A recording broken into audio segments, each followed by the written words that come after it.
There is a reason why people rely on those who work in the ground level and in the field. Let's say if I were to ask a quotation from an interior project from an architect, the next question he will ask me is, can I visit your site and check it out?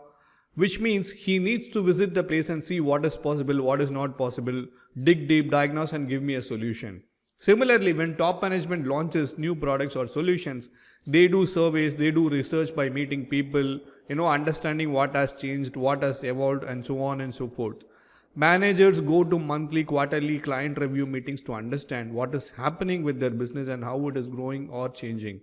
So, wise men spend time with the ground level people to understand the difficulties in the execution and the true requirements. Now, how do you diagnose the problem? Now, let us take the example of, a doctor. When you go to the doctor and tell that you have a running temperature, he doesn't pull out his prescription slip and starts writing medicines. He asks the right questions to understand, how you got the running temperature, right?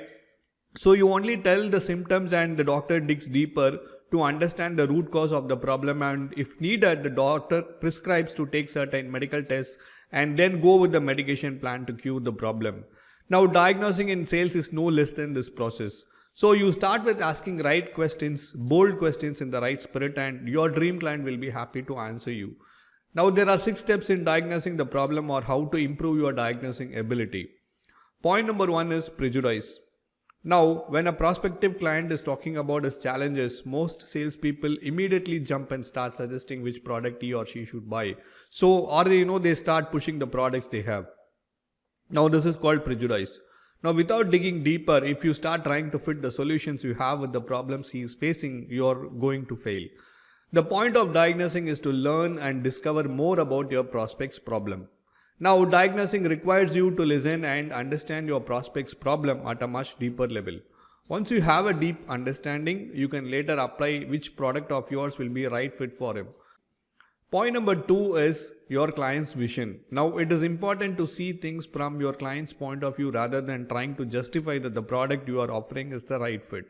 Now, one of my clients vehemently refused to go with Facebook promotions, stating that his target audience are not present in Facebook at all. I knew that there's a disconnect here, so the more I tried justifying it, the more he drifted away from my ideas. So later on I understood that where I failed to see things is from his perspective. Now, it was his belief that his clients are not present on Facebook. Many a times it might look like that your client is wrong. He can actually be wrong, but you should believe them, assume that what they think is right and work from there. So in this case, I started with LinkedIn campaigns, and later on, based on the results, we eventually moved to Facebook promotions as well.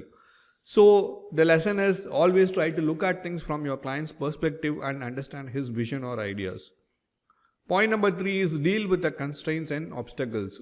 It is very easy to ignore the constraints, make a one-time sale and move on. So there are incidents where salespeople completely ignore the constraints. They sell the product and move on, and now with those constraints, your dream client will not be getting the results he wanted. The constraints can be internal, external, it can be finance or process related or manpower related.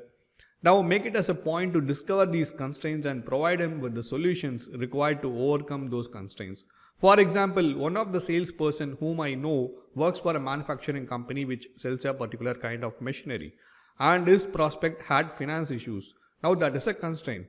So this salesperson went and spoke to bankers and got his prospect a deal to finance his machinery. After this, he made that as a point to grow his connections with bankers from different banks in terms of term loan financing department. So whenever there was a finance constraint, he connected his prospect with these bankers to finance the machinery. It was an extra mile which he went to solve his prospect's problem. Point number 4, ask powerful questions. Now, asking uncomfortable questions will help your prospect to face the ground truth. For example, questions like this: who might oppose this solution inside your company? Why the problem has not been solved before? Do you know the cost of not improving your performance in this area? Now, the problem is the weak salespeople are scared to ask such questions, but best salespeople run towards the challenge by asking such tough questions. Point number 5, let your prospects show you. Now, most of the time, your prospect wants to solve the problem. He wanted to help you, but the problem is, you need to help him to help you. So there are two things required to get deep insights from your dream client, and these insights will help you to win the deal. If you want to have such insights from your dream client, you need two things. First thing is you need to be curious, and second, you should also have the patience. So if you are curious, you will dig deep to understand the real issue. Now when you dig deep, he will understand that you are curious to solve his problem. Now when he understands that you are genuinely interested in solving his problem, he will give more information and insights and indirectly help you to win the deal. Now I adopted this method with one of the sales manager in my client's company. Now I had a one-to-one meeting with him for almost 1 hour. Now during this conversation, when I went ahead and asked more questions, he understood that I'm investing my time and I'm curious in solving his problem. So he actually came out with wonderful insights to improve the online campaign outcomes, which otherwise I would have found, I would have not found at all. So I used all the insights to give a successful campaign plan to managing director of the company, who is my dream client, and won the deal. Now this wonder will happen only when you are patient. So if you get bored, desperate, lose your cool when your client is dragging and not taking decisions, you will miss out on the opportunities. Point number 6, report. It is important that you list down your findings and send your prospect a diagnosis report, because this will serve him as a document to get a deeper understanding on what the problem his company is facing, and what problem is making his company for the slowdown, and how your solutions which you are going to offer is going to solve it.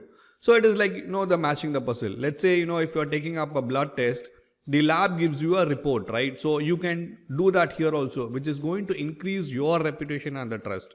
So remember these 6 points next time when you come across an opportunity to diagnose a prospect's problem in the sales process.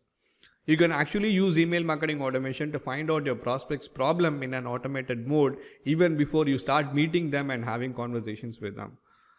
Now we have come to the end of this video, and subscribe to my YouTube channel and click on the bell icon to get notified on the videos I keep publishing with more such power-packed content. Keep rocking in your life, work and business. Have a great day, and bye-bye.